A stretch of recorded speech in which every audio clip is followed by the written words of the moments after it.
When I first met Thomas Jacobs, I thought he was just another patient. Quiet, with sharp eyes that seemed to carry a weight I couldn't quite place. He came into the hospital for some routine checks.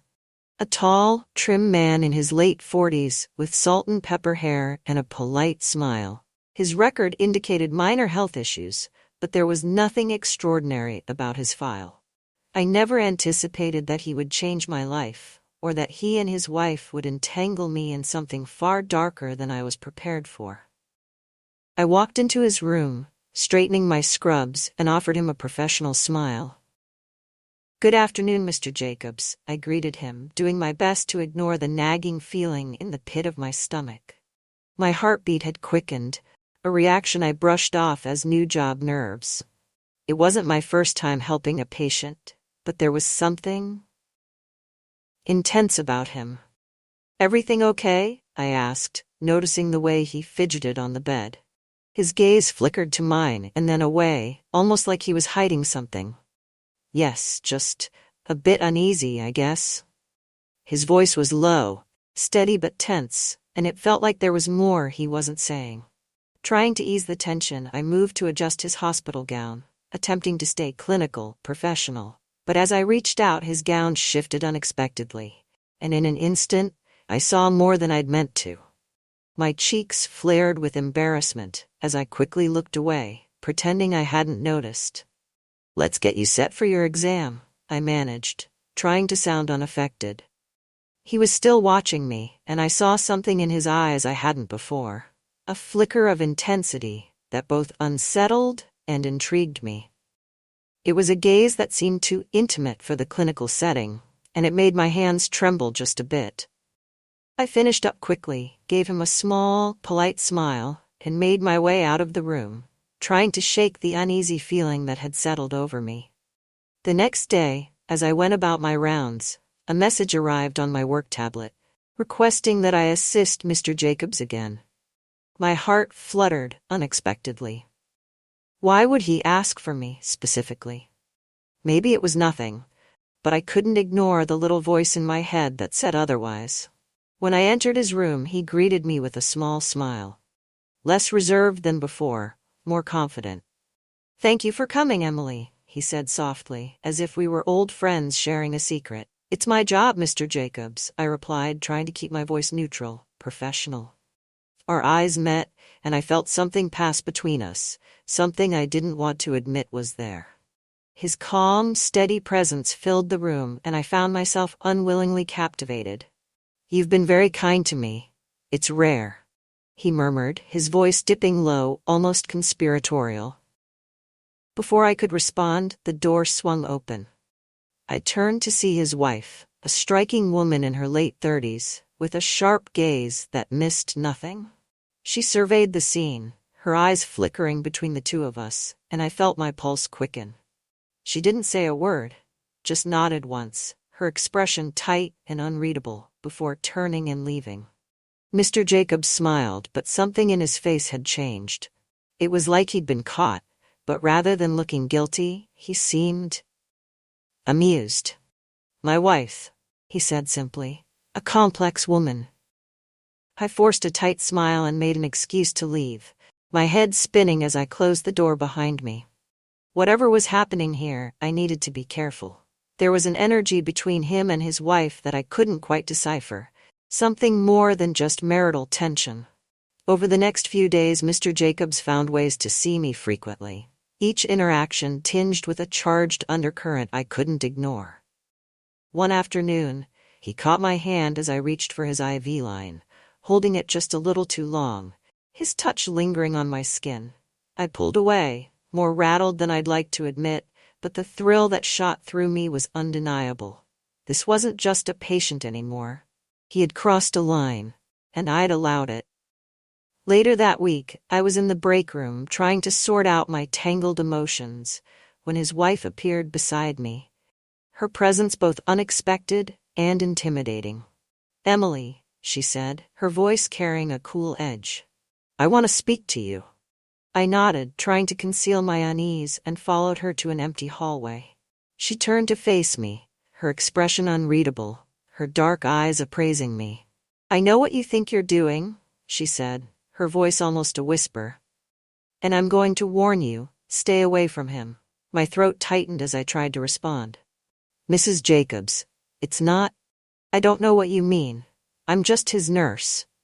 She tilted her head, a bitter smile touching her lips. "Don't insult me, Emily. I see how he looks at you, and I see how you look at him. But there's something you need to understand. Tom isn't what he seems." A chill ran down my spine. Her warning felt less like jealousy and more like something sinister, something I didn't understand. Before I could question her further, she turned and walked away, leaving me standing there, questions swirling in my mind. That evening, as I left the hospital, I saw Mr. Jacobs waiting by the entrance, leaning casually against the wall. He looked up when he saw me, his eyes lighting up with a warmth I knew I should resist. "Emily," he greeted, as if he'd been waiting all day for this moment. "Mr. Jacobs," I replied, my tone firm but my resolve weakening under his gaze. He stepped closer, the air between us charged. "Tom," he corrected, his voice soft, coaxing. "Tom, this isn't appropriate," I stammered, trying to step back, but my feet felt glued to the spot. "You don't need to be afraid of her," he said, his voice a low whisper that sent a shiver down my spine. "My wife, she likes to control things. But she can't control how I feel about you." Every fiber in me screamed to walk away, but his words stirred something inside me, a dangerous curiosity. It was intoxicating, this attention, this flirtation cloaked in secrecy. And yet, somewhere deep down, I knew there was more to this than met the eye. Just as he reached for my hand, a cold voice cut through the air. "Emily." I turned to see Mrs. Jacobs standing just behind us, her face an icy mask. She looked at me, then at her husband, and in that moment, I understood. This was a game, but I wasn't sure of the rules. Her gaze was so intense, it felt like she was seeing right through me. Without another word, I pulled my hand free and walked away, leaving the both of them standing there in the darkness. The days that followed were filled with tension, whispers, and messages from Mr. Jacobs asking to see me. I avoided him as best I could, but it was no use. He found ways to pull me back in, his gaze trapping me, his voice soft and pleading. One evening, Mrs. Jacobs found me in a deserted hallway and stopped me with a hand on my arm. "Emily, you need to know who he is," she said, her voice low, her tone almost gentle. She handed me a file, her fingers cold against mine. "Read this." Confused, I opened it and found photos and documents that painted a different picture of the man I thought I knew. He had a history, a past full of secrets that sent a chill through me. I looked up, meeting her gaze. "Why are you showing me this?" She smiled, a dangerous glint in her eyes. "Because I want you to understand, Emily, he's not who you think he is." It was then that I realized the tangled web of attraction, jealousy, and power between Mr. and Mrs. Jacobs was more complex than I could have imagined. This wasn't just about infidelity or temptation. There was a game at play here, a game of control and manipulation, and I had been pulled into it without even realizing. As I walked away, my mind spun with questions. Who was Mr. Jacobs, really? And what did his wife stand to gain from warning me about him? One thing was certain. I couldn't trust either of them. But the temptation to find out the truth was a fire I wasn't sure I could put out. In the days that followed, my mind was a battlefield of conflicting emotions. I couldn't ignore the powerful pull I felt toward Mr. Jacobs, but I was haunted by the images and documents his wife had shown me. Dark thoughts crept into my mind each time I replayed her words. I felt trapped between their hidden intentions, as though they'd both laid their own snares for me, leaving me unable to trust anyone, not even myself. A week later, my phone chimed with a notification while I was taking a rare break in the staff lounge. It was a message from the hospital receptionist, and my heart sank when I read it. "Mr. Jacobs has requested you personally for his evening appointment." The notification felt like a hook, reeling me back into their game. the twisted intrigue between him and his wife.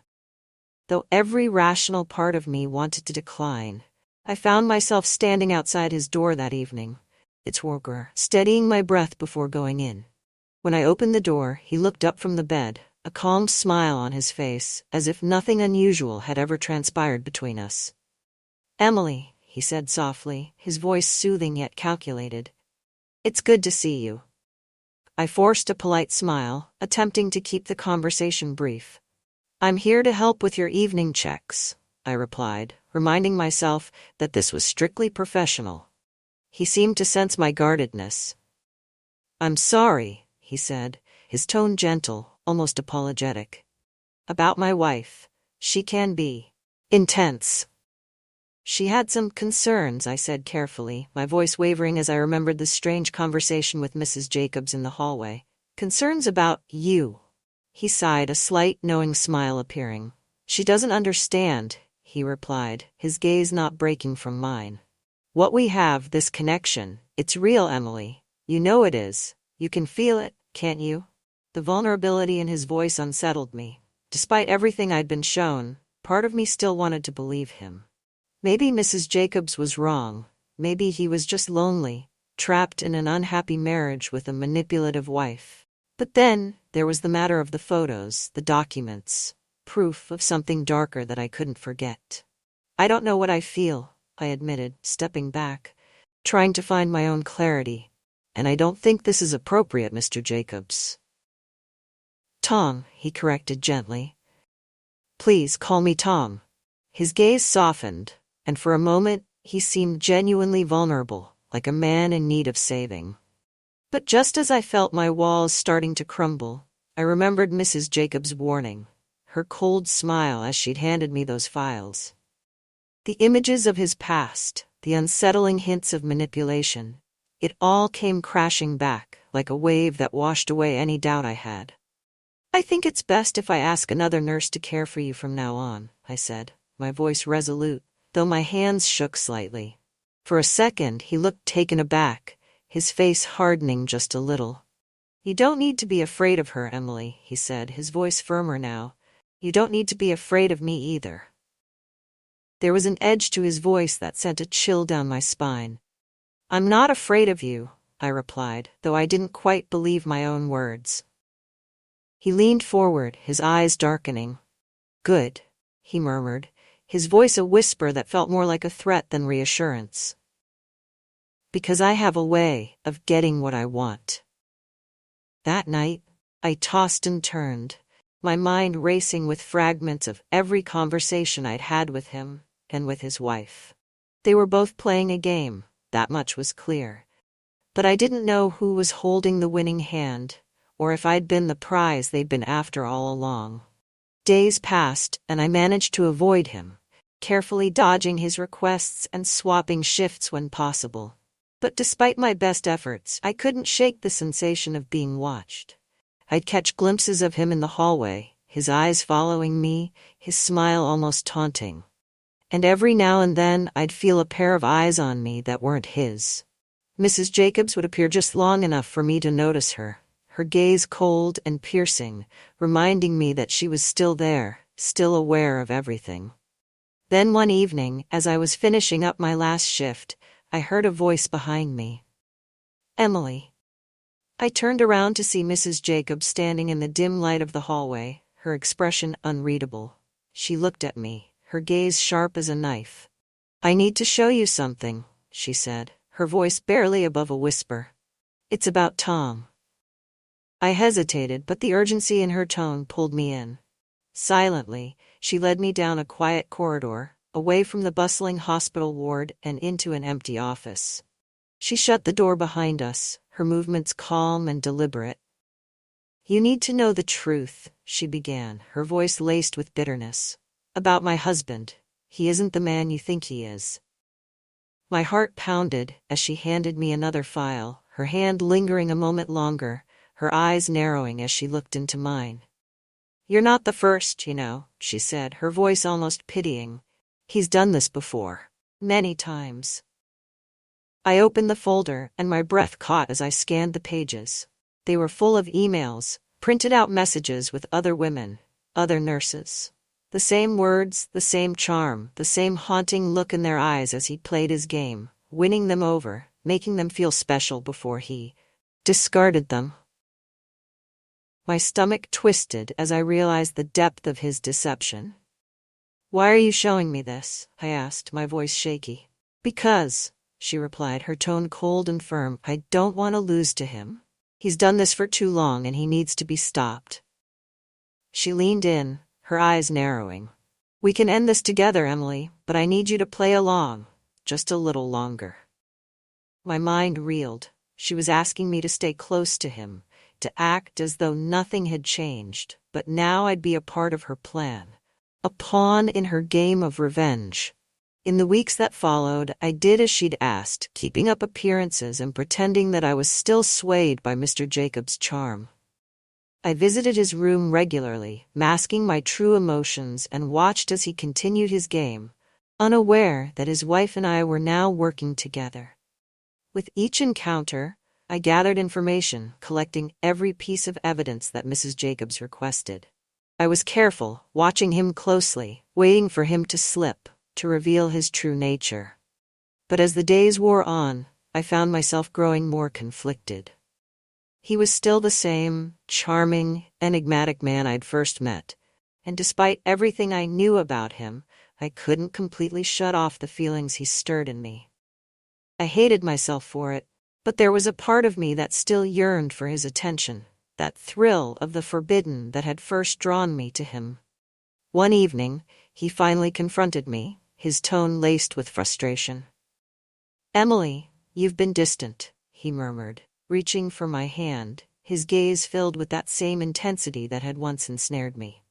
"Is there something wrong?" I pulled my hand back, forcing a smile. "No, Tom, everything's fine." But he wasn't convinced. His eyes narrowed, and I saw a flicker of suspicion. He was catching on, realizing that something had changed. I felt a surge of fear, wondering if he knew about my alliance with his wife, if he was already planning his next move. Later that night, Mrs. Jacobs sent me a message, her words terse and filled with urgency. "Meet me in the office, now." I slipped away from the ward, finding her waiting in the same empty room where we'd met before.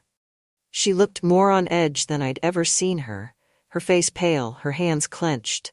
"It's time," she said, her voice low.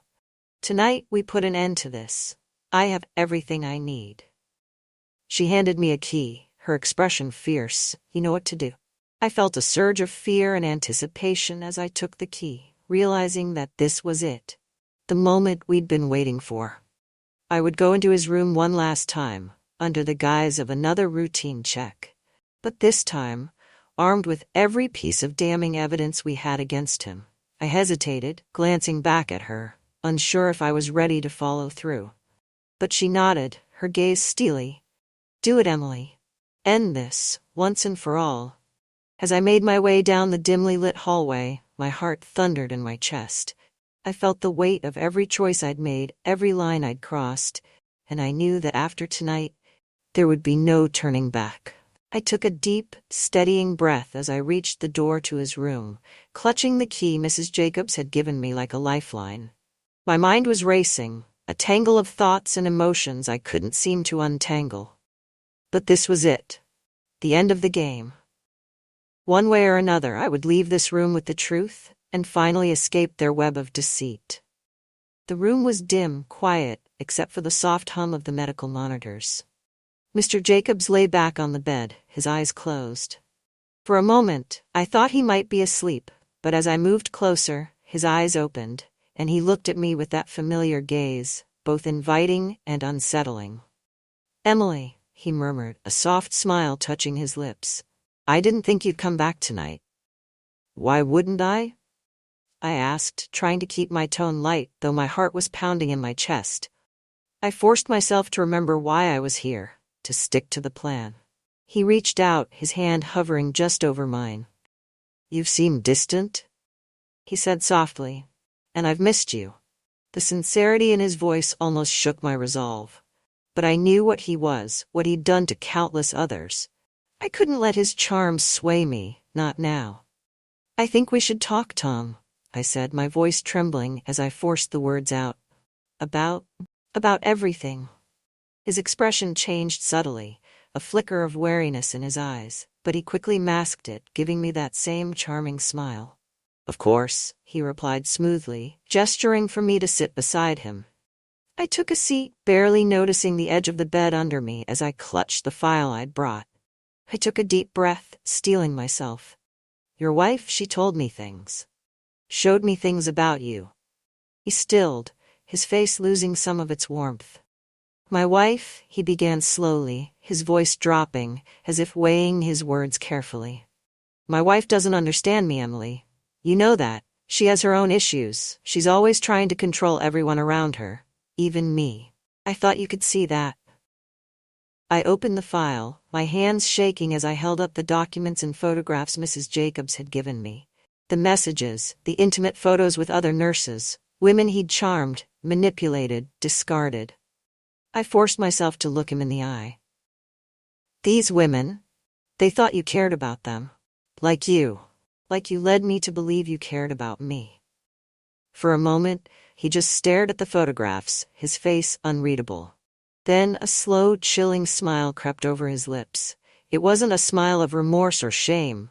It was almost amused. Emily, he said softly, his voice dropping to a whisper. You think you're any different? The words hit me like a slap, and a shiver ran down my spine. He leaned in closer, his face mere inches from mine, his eyes dark and intense. You were so easy to convince, he murmured, his tone dripping with derision. So willing to see the best in me, to ignore all the warning signs, just like the others. A wave of nausea swept over me as the reality of his words sank in. He'd played me, like he had played all the others. I felt sick, not only for believing him, but for letting myself be drawn so deeply into his twisted game. I trusted you, I whispered, feeling the weight of my own foolishness. He laughed softly, a hollow, bitter sound. That's the thing, Emily. You're all so eager to believe the lie, to think you're special, but you're not. He leaned back, his gaze cold and calculating, and neither is my wife. I gripped the file, every nerve in my body screaming to leave, to run as far as I could from him. But I knew I couldn't. Not yet. So, what now? I managed to ask, my voice shaking. That depends, he replied, his tone smooth again. You could forget all of this, walk away, and I won't hold it against you. Or, his smile twisted. You could make this harder on yourself, but I wouldn't recommend it. In that moment, I realized he wasn't only manipulating me, he was threatening me. I stood up, my legs shaky, but I refused to let him see how terrified I was. You're not going to get away with this, I said, trying to keep my voice steady. Your wife knows everything. She's not afraid of you anymore. His smile faltered, a brief flash of anger crossing his face. She won't do anything, he muttered, almost to himself. She's always been too weak to stand up to me. And now, I have all the evidence I need to make sure she keeps her mouth shut. Just then, the door to the room creaked open, and Mrs. Jacobs stepped inside, her face a mask of steely determination. She glanced between us, her gaze settling on me with a hint of approval before turning to her husband. You're right, Tom, she said coldly. I have been too weak, but not anymore. He looked at her, a mixture of shock and anger darkening his features. What do you think you're doing? He spat, his calm facade finally cracking. I'm taking back control, she replied, her voice steady. She held up a small recorder, her finger hovering over the play button. And I have everything I need. His eyes widened, a flicker of panic flashing across his face as he realized what she'd done. She'd recorded our entire conversation, every vile word he'd said, every threat, every admission. And now, she held the power. You won't get away with this, he sneered, his voice low and dangerous. But there was fear there too, fear he couldn't quite mask. Mrs. Jacobs only smiled, her expression calm and composed. You've underestimated me, Tom, just like you underestimated Emily, but I'm done playing by your rules. With that, she turned to me, her gaze softer, more vulnerable. Emily, I know I asked you to help me, and I know this hasn't been easy, but it's over now. I nodded, relief flooding through me as I realized I was finally free. I didn't need to stay in this twisted game any longer. She had everything she needed to bring him down, to put an end to his manipulation once and for all. As I walked out of that room, I felt a weight lift from my shoulders, a sense of liberation I hadn't felt in weeks. I was done with Tom Jacobs, done with the lies and the games. And I knew that no matter what came next, I'd never let anyone hold that kind of power over me again. In the following weeks, rumors circulated around the hospital about Mr. Jacobs and his wife. I didn't ask for details. I didn't want to know. All I knew was that Mrs. Jacobs had finally found the courage to expose the truth, and Tom had faced consequences he couldn't manipulate his way out of. And as for me, I found peace in moving forward, knowing I'd escaped something dangerous, something dark that had nearly consumed me. I returned to my work, my life, and the things that mattered most, stronger, wiser, and forever changed.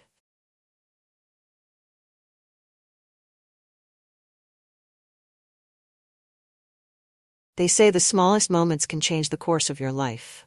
A single choice, an innocent gesture, sometimes that's all it takes to unravel everything. For me, it started with a dance. It was supposed to be a simple lesson. Adrian, my stepson, had asked for help preparing for a wedding. He'd never been much of a dancer, and he thought I could teach him a few steps. I agreed, thinking nothing of it. But that night, under the dim glow of the chandelier, something shifted. It wasn't the steps or the music that lingered. It was the way he looked at me. The way his hand rested a beat too long on my waist. I told myself it was nothing. That I'd imagined the spark, the tension. After all, I had built my life on control, on keeping the lines clear and boundaries intact. But some lines, once crossed, can't be redrawn. The dance wasn't the end of it. It was just the beginning. A beginning that would lead to secrets, betrayals, and a surprise I never saw coming. If I had known what Adrian was planning, I might have stopped it. But I didn't. And now, there's no going back. The rain tapped lightly against the windows that evening, a soft rhythm that matched the low hum of the jazz playing in the background. I'd always found rainy nights soothing, but tonight was different. Adrian had just mentioned the wedding, his frustration pouring out over his lack of confidence on the dance floor. "I'll look like an idiot," he said, running a hand through his hair. "It's one thing to stumble through a casual dance, but this wedding, it's my friend's big day, and everyone's going to be watching." I chuckled, glancing up from the book I'd been pretending to read. "I doubt they're going to be staring at you, Adrian. Most people will be too focused on the bride and groom." He sighed, pacing the living room. "You don't get it. My ex is going to be there. I need to not make a fool of myself." That was when I made the offer. At the time, it felt like the most natural thing in the world. "I could teach you," I said, setting the book aside. He stopped pacing, turning to me with a raised eyebrow. "You'd do that?" "Why not?" I replied with a shrug. "I was a dance instructor for years. Teaching you a few steps is hardly a challenge." Adrian hesitated for a moment, then nodded. "Okay, but don't hold back. If I'm terrible, you have to tell me." "Deal," I said with a laugh. We cleared the living room, pushing the coffee table aside and rolling up the rug to reveal the hardwood floor. I switched the music to something with a simple rhythm, a slow waltz. "Let's start with the basics," I said, walking to the center of the room.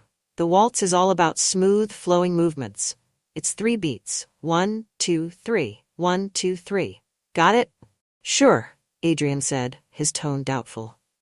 I demonstrated the steps, moving gracefully across the floor. "Now you try," I said, stepping aside. Adrian attempted to mimic my movements, but his steps were awkward and stiff. His frown deepened as he stumbled, narrowly avoiding the edge of the couch. "This is hopeless," he muttered. "Not at all," I said, smiling. "You just need a partner." I stepped forward, extending my hand. Adrian hesitated, then took it. "Put your other hand on my waist," I instructed. His hand settled tentatively on my hip, and for a moment, I felt a flicker of self-consciousness. But I pushed it aside. This was nothing more than a dance lesson, something I'd done countless times before. "Relax," I said. "Follow my lead." At first, Adrian's movements were clumsy. He stepped on my foot twice, his frustration mounting with every misstep. But as the minutes passed, he began to find the rhythm. His steps grew more confident, his grip on my hand firmer. "See," I said. "You're getting it." He smiled, his hazel eyes lighting up. "You're a good teacher." We moved across the floor, the soft strains of the music filling the space between us. The proximity was natural, necessary for the dance. But as the lesson went on, I couldn't ignore the way Adrian's presence seemed to fill the room. He was taller than Richard, his broad shoulders and easy charm a stark contrast to my husband's reserved demeanor. The way he held me, steady yet tentative, was both familiar and unsettling. "Now try leading," I said, my voice a little tighter than I intended. Adrian nodded, taking control of the steps. To my surprise, he handled it well, guiding me smoothly across the floor. "Not bad," I said, a hint of pride in my voice. He grinned. "Not bad? Come on, that was perfect." "Don't get cocky," I said with a laugh. The moment was light, easy, but then, as the music slowed, something shifted. Adrian's steps faltered, his hand lingering on my waist for just a moment too long. Our eyes met, and for a heartbeat, the world seemed to fall away. "Diane," he said softly, his voice barely audible over the music. I stepped back quickly, breaking the connection. "That's enough for tonight," I said, my tone brisk. "You've made great progress." Adrian blinked, as though coming out of a trance. "Right, thanks, Diane." I busied myself with turning off the music and straightening the room, my hands trembling slightly. Adrian lingered for a moment, then left without another word. I sat in bed, staring at the rain streaking the window.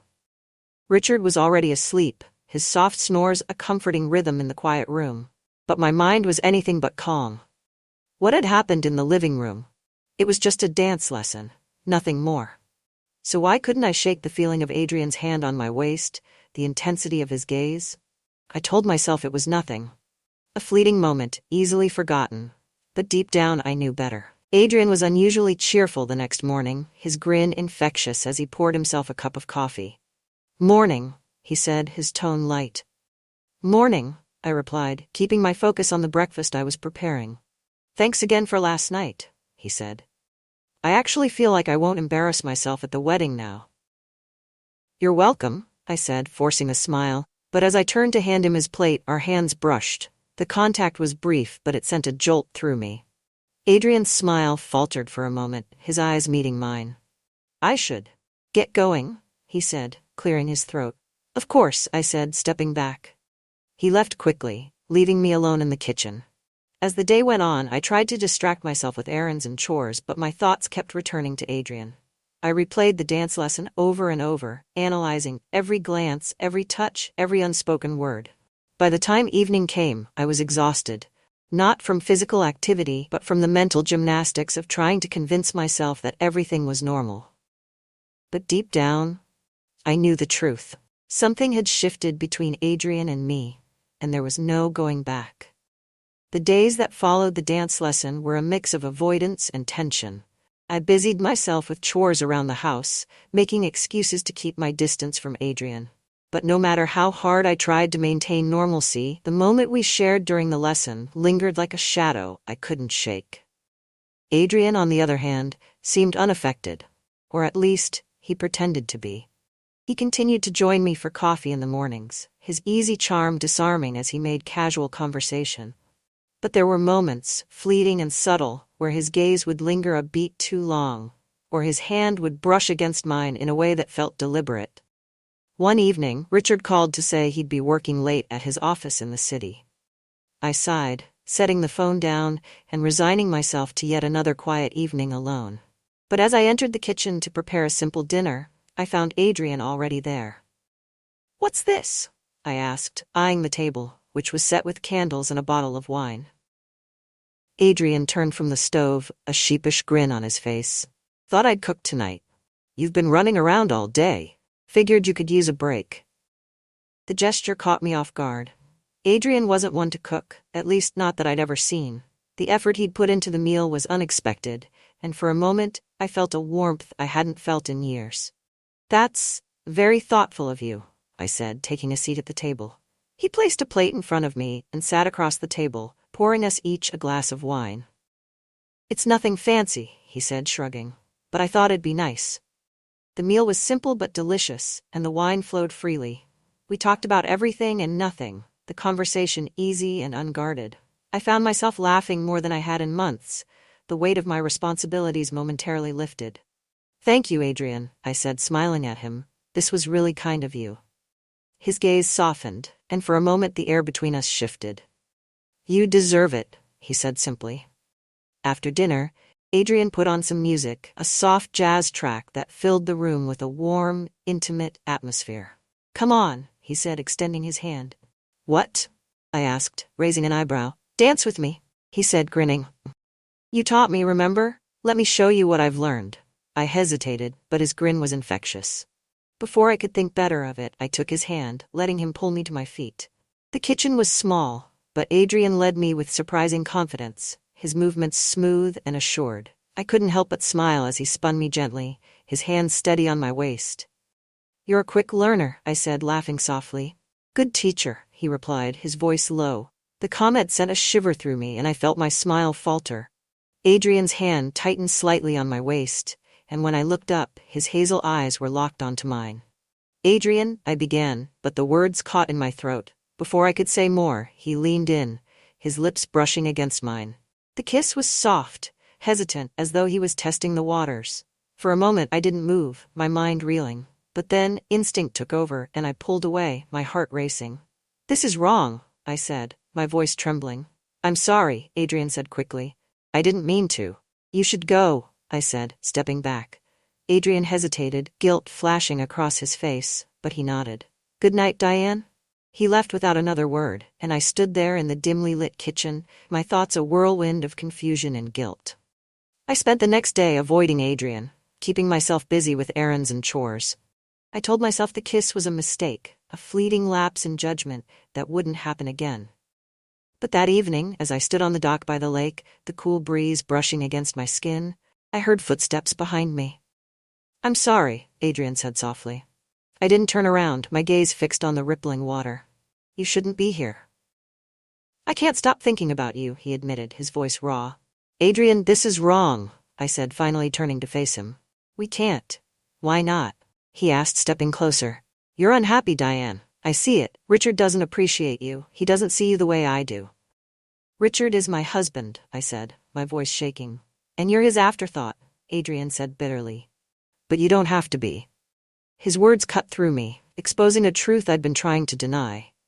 I opened my mouth to respond, but before I could, Adrian closed the distance between us, his hands gently cupping my face as he kissed me again.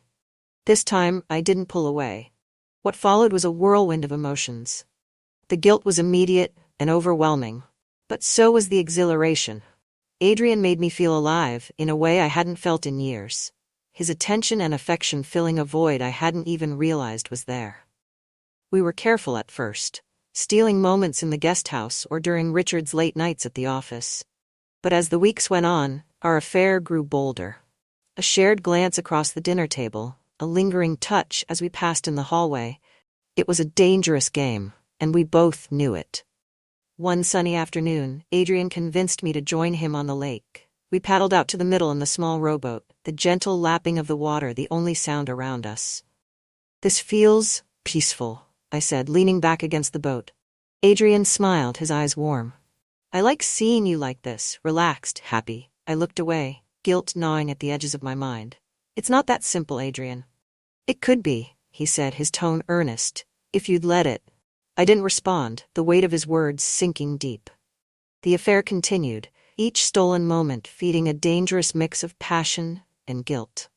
But as time went on, the cracks began to show. Adrian grew bolder, his touches less discreet, his glances more obvious. I began to worry that Richard would notice, that our carefully constructed facade would come crashing down. And then, one evening, Adrian left a note on my pillow. "Meet me in the guest house tonight. I have a surprise for you." I stared at the note, my heart pounding. The risk was too great, but the pull was stronger. Against my better judgment, I went. The note Adrian left on my pillow was simple, yet it carried an almost magnetic pull. "Meet me in the guest house tonight. I have a surprise for you." I stood there in the bedroom, holding the paper in my trembling hands. My rational mind screamed at me to tear it up, to stop this before it spiraled any further out of control. But another part of me, the part that had been quietly suffocating for years, urged me forward. That evening, when Richard settled into his office for one of his marathon reading sessions, I slipped out of the house. The guest house was dimly lit, warm light spilling from the windows. When I opened the door, Adrian was waiting. A bottle of champagne in one hand and a small wrapped box on the table. "What's all this?" I asked, my voice soft. "Just something to show you how much I appreciate you," he said, his grin disarming. I hesitated, torn between guilt and the pull of the moment. "Adrian?"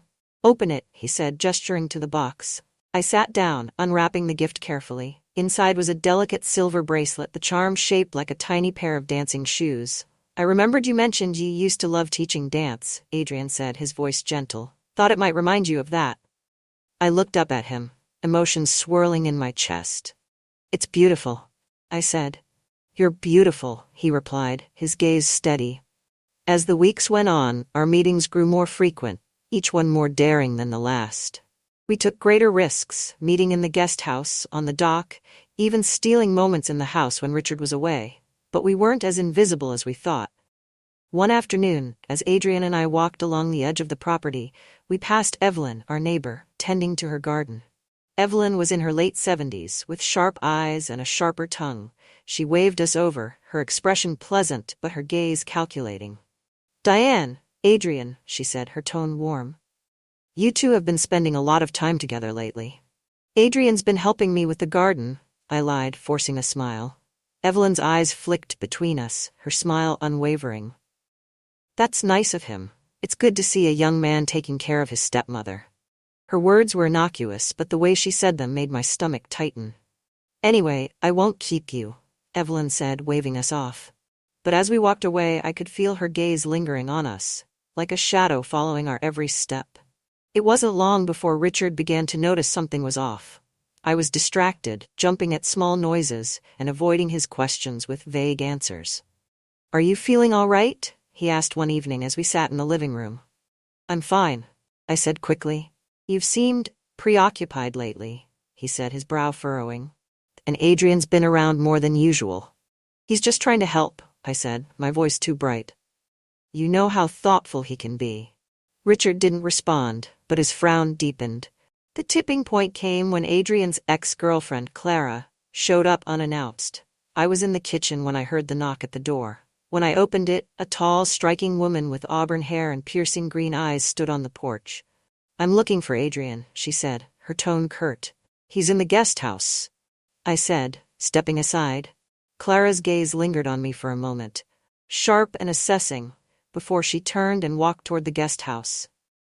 I watched from the window as the two of them argued, their voices muffled, but their body language unmistakable. Clara's gestures were sharp and accusatory, while Adrian's were defensive.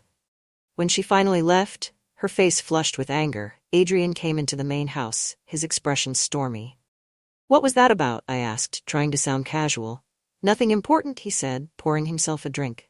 "It didn't look like nothing," I pressed. Adrian sighed, running a hand through his hair. "She's upset about the breakup. She thinks I've moved on too quickly."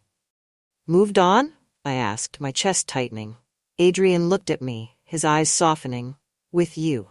The words hung in the air, heavy and dangerous. A few days later, Evelyn stopped by the house, claiming she had extra vegetables from her garden.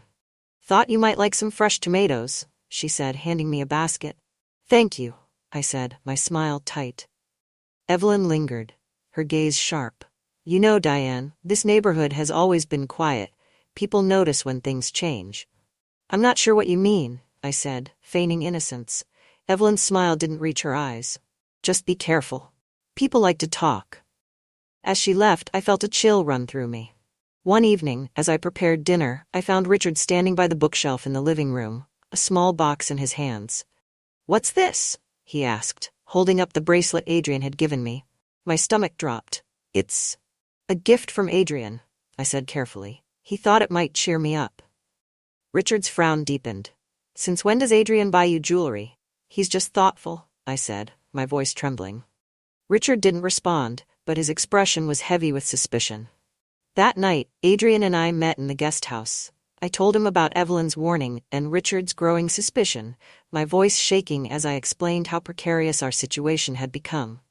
"We need to stop this," I said, "before it's too late." Adrian's expression darkened. "Stop, Diane, you don't mean that." "I do," I said, my heart breaking as I spoke the words. "This isn't sustainable. We're going to get caught." Adrian stepped closer, his hand brushing against my cheek. "I don't care who knows," he said softly. "I care about you." His words sent a shiver through me, but I forced myself to step back. "Adrian, this has to end." Before he could respond, there was a knock at the door. We froze, our eyes wide as the sound echoed through the room. "Adrian?" Richard's voice called from outside. My heart stopped as I realized the truth. We were out of time. Richard's voice outside the guest house sent a jolt of fear through me. Adrian's face mirrored my panic, his confidence cracking for the first time since this all began. "What do we do?" I whispered, my voice trembling. Adrian's jaw tightened. "Stay calm. Let me handle it." But there was no time to plan. The door opened before Adrian could respond, and Richard stepped inside. He paused in the doorway, his sharp eyes flicking between us. "Am I interrupting something?" he asked, his voice low and steady. "No," Adrian said quickly, stepping forward. "Diane was just helping me reorganize some things in here." Richard's gaze lingered on me, his expression unreadable. "Is that right?" "Yes," I said, forcing a smile. "Adrian asked for my opinion on the layout." Richard didn't respond, his silence stretching uncomfortably. Finally, he nodded. "I'll see you back in the house, Diane." It wasn't a request. The walk back to the house was agonizing, each step heavy with dread. When we reached the kitchen, Richard closed the door behind us, his movements deliberate. "Do you think I'm a fool?" he asked, turning to face me. "What are you talking about?" I asked, feigning ignorance. "Don't play dumb, Diane," he snapped. "I've seen the way you and Adrian look at each other. I've seen the bracelet, the late nights. Do you think I don't notice?" My stomach churned, and I struggled to find the right words. "Richard, it's not what you think." "Don't lie to me," he shouted, slamming his hand on the counter. "How long has this been going on?" "It hasn't," I said weakly. "You're imagining things." Richard's laugh was cold, almost bitter. "Imagining things? You've been distant for weeks. You jump every time I come near you. And Adrian, he's been acting like this is his house, not mine." He stepped closer, his voice dropping to a dangerous whisper. "Tell me the truth, Diane. Are you having an affair with my son?" I opened my mouth, but no words came. The truth hung between us, unspoken, but undeniable. Richard's face twisted with anger and betrayal. "Get out," he said through gritted teeth. "Go pack a bag and get out of my house. Richard, please. Now," he roared, his voice echoing through the kitchen. I fled to the guest house, my heart racing and tears streaming down my face. Adrian was waiting for me, his expression grim. "He knows," I said, collapsing onto the couch. "What did he say?" Adrian asked, sitting beside me. "He told me to leave," I whispered. "He thinks I've betrayed him." Adrian's hand tightened on mine. "You don't have to go anywhere," he said firmly. "He doesn't control you." "Adrian, this is my fault," I said, shaking my head. "I should have stopped this before it got out of hand." "No," Adrian said, his voice hard. "This is on him. He treated you like an afterthought, and now he's blaming you for something he caused." I looked at him, my guilt warring with the comfort his words brought. "Stay with me," Adrian said, his voice softening. "We don't need him. We can leave, start over somewhere else." The thought was tempting, but it felt like a fantasy, one that could only end in disaster. That night, as Adrian slept, I found myself drawn to the desk in the corner of the guest house. Adrian's laptop sat open, the screen glowing faintly in the darkness. I hesitated, then sat down and began to click through his files. What I found chilled me to the bone. There were notes detailing Richard's finances, bank accounts, investments, and even offshore holdings. Adrian had been digging into his father's business dealings for months, compiling evidence of tax evasion and questionable transactions. But it didn't end there. In one folder labeled Leverage, I found a series of photos and notes. The photos were of me, walking in the garden, sitting by the lake, dancing in the kitchen. The notes detailed my routines, my habits, even private moments I hadn't realized Adrian had witnessed. My breath caught as I read one line in particular. "Diane will be the key. She's vulnerable, loyal, she'll do whatever it takes to protect herself." I slammed the laptop shut, my heart pounding. Adrian hadn't just manipulated me emotionally, he'd been using me as a pawn in his scheme to take down Richard. The next morning, I confronted Adrian. "How long have you been planning this?" I demanded, throwing the laptop onto the bed. Adrian frowned, glancing at the screen. "What are you talking about?" "Don't lie to me," I shouted, my voice breaking. "I saw the files, I saw the photos. You've been using me to get back at your father." Adrian's expression darkened. "It's not what you think," he said, his tone calm. "Then explain it to me," I said, tears streaming down my face. "Because from where I'm standing, it looks like I was just a tool for you to hurt him." Adrian sighed, running a hand through his hair. "You don't understand. Richard deserves this. He's a liar, a cheat, and a fraud. He's ruined lives, Diane. I'm just evening the score." "And what about me?" I asked, my voice trembling. "Was I just collateral damage?" "No," Adrian said firmly, stepping closer. "You mean more to me than that. I care about you, Diane. You have to believe me." But I didn't. Later that day, Richard confronted me again, his anger replaced by cold calculation. "I've been speaking to my lawyer," he said. "If you leave now, I won't press charges." "Charges?" I echoed, my stomach sinking. "I know about the money Adrian's been funneling out of my accounts," he said. "And I know you've been helping him." "I haven't." "Save it," Richard interrupted. "I don't care whether you were complicit or just naive. The fact remains that you betrayed me. So here's the deal. You leave, and I'll make sure this all goes away. Stay, and I'll destroy you both."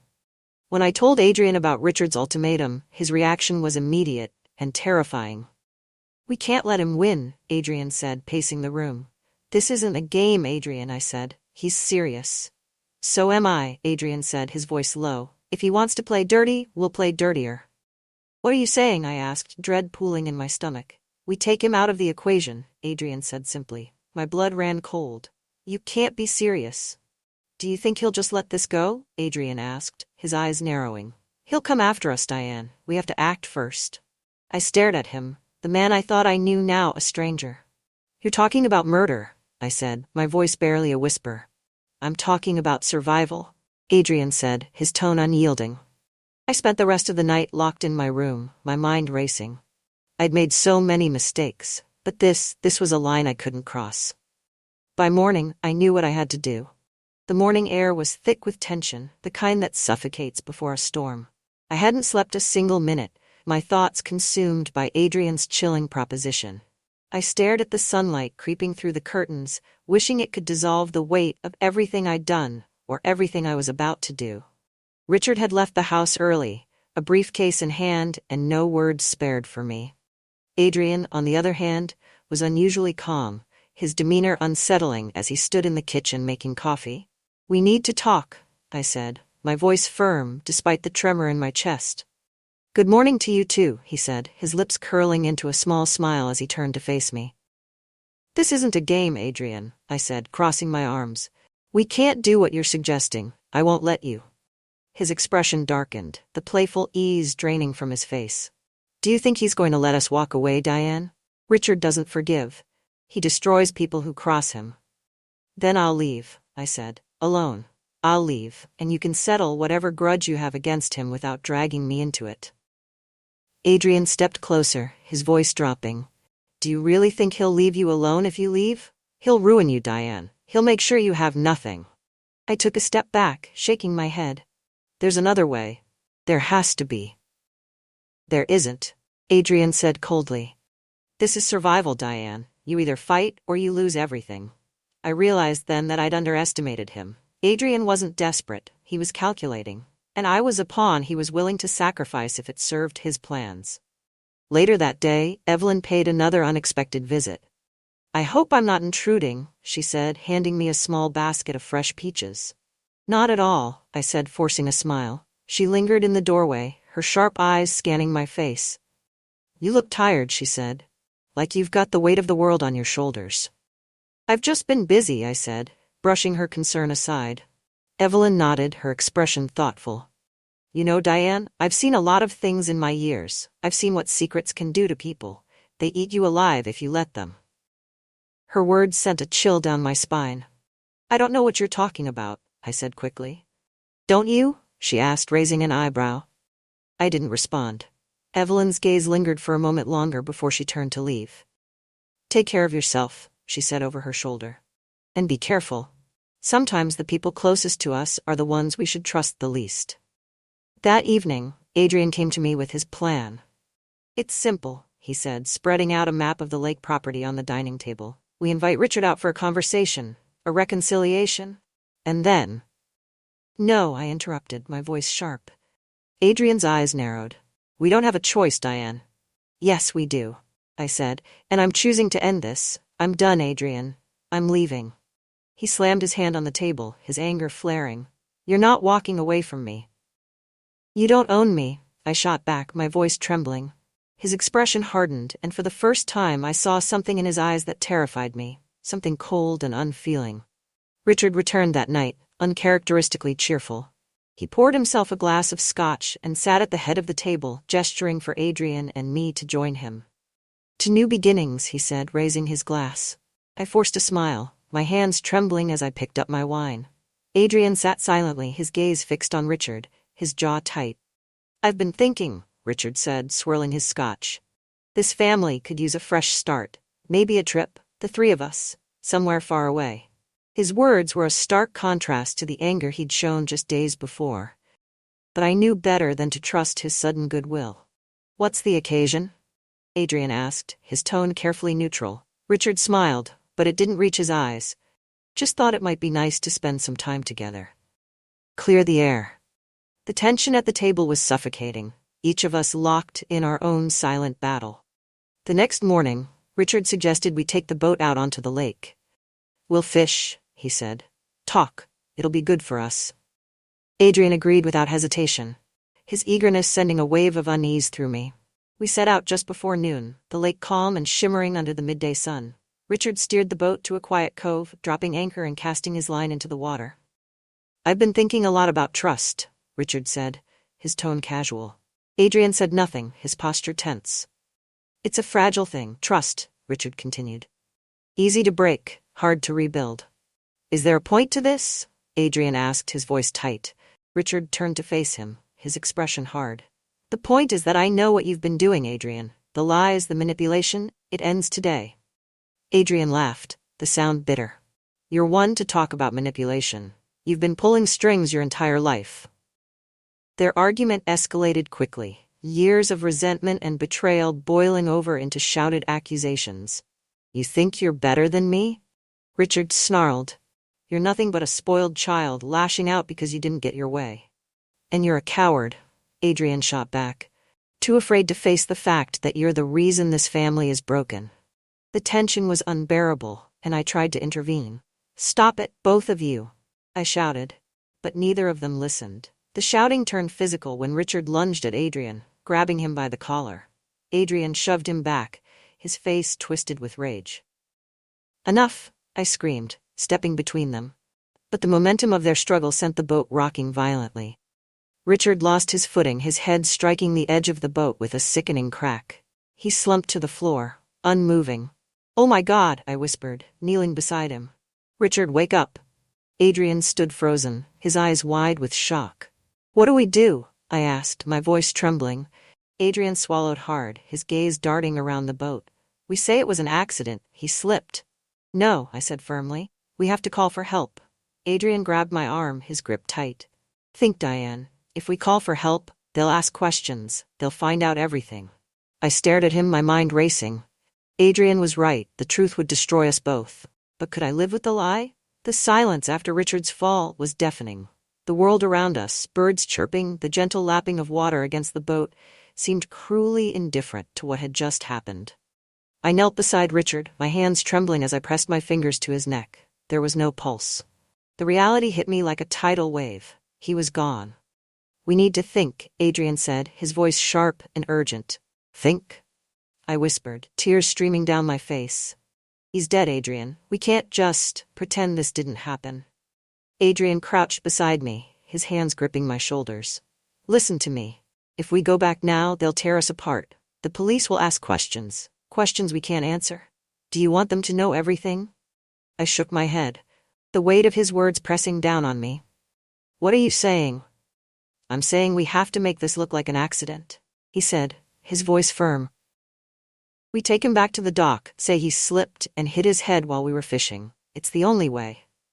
I wanted to argue, to scream, to push him away.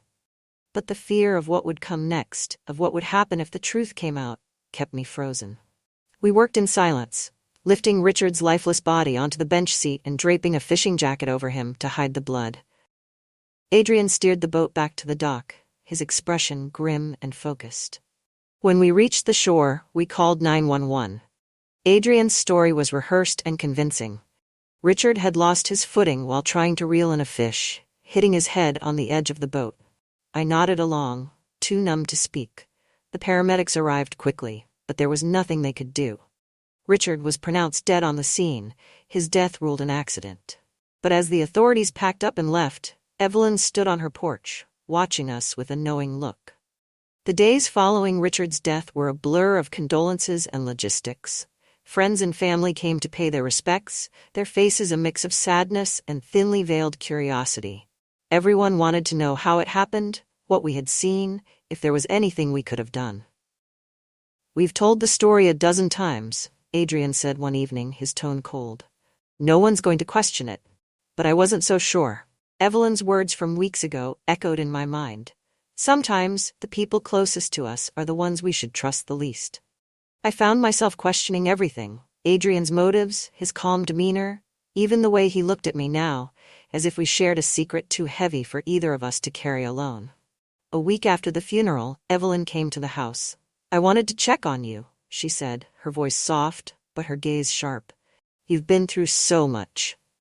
"Thank you," I said, my smile forced. Evelyn lingered in the doorway, her eyes flicking toward the guest house.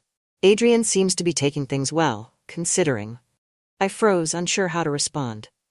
"People grieve in different ways," Evelyn continued, her tone casual. "But sometimes, Diane, it's worth asking yourself if everyone's grief is as genuine as it seems." Her words sent a chill through me. Was she implying something? Did she know more than she was letting on? That night, I went to the guest house, determined to confront Adrian once and for all. "What are you doing here?" he asked, surprised to see me. "We need to talk," I said, stepping inside and closing the door behind me. Adrian frowned, setting down the drink he was holding. "What's going on?" "I can't do this anymore," I said, my voice trembling. "I can't keep pretending everything's fine." "Diane, calm down," he said, reaching for my arm. "Don't touch me," I snapped, pulling away. "I trusted you, Adrian. I believed you cared about me. But all you've done is use me, for your grudge against Richard, for your schemes, and now he's dead, and I can't."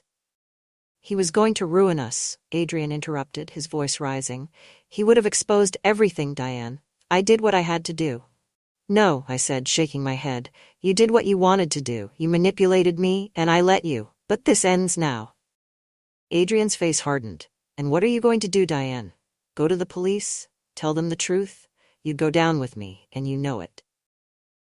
His words cut deep, the reality of my situation sinking in. I had no way out. No way to undo what we had done. The next morning, I found a letter slipped under my door. It was from Evelyn. "Diane, I've seen enough in my life to know when something isn't right. If you need someone to talk to, someone to help, come see me. I'm here for you." Her words were a lifeline, a reminder that I wasn't as alone as Adrian wanted me to believe. That evening, I packed a bag. I didn't know where I was going, but I knew I couldn't stay. Adrian caught me as I was leaving, his expression panicked. "What are you doing?" he demanded. "I'm leaving," I said firmly. "You can't," he said, stepping in front of me. "If you go, everything falls apart." "That's not my problem anymore," I said, pushing past him. "Diane, if you leave, You'll what?" I interrupted, turning to face him. "Expose me? Go ahead. I'd rather face the consequences than stay here and let you destroy me any further." For the first time, Adrian looked uncertain, his confident mask slipping. "I'm done, Adrian," I said, my voice steady. "Goodbye." Months later, I found myself in a small coastal town, far from the lake house and everything that had happened there. I rented a modest apartment and started over, taking a job at a local dance studio. The work was quiet, almost therapeutic, and for the first time in years, I felt like I could breathe again. One day, as I was closing up the studio, I found a letter waiting for me. Diane, you can run, but you can't hide. You'll hear from me soon." It wasn't signed, but I didn't need a name to know who it was from. For a long moment I stood there, the letter trembling in my hands. Then slowly I tore it in half, letting the pieces fall to the ground. I wasn't going to let Adrian control me anymore. The past would always haunt me, but I was determined to keep moving forward. And for the first time, I believed I could.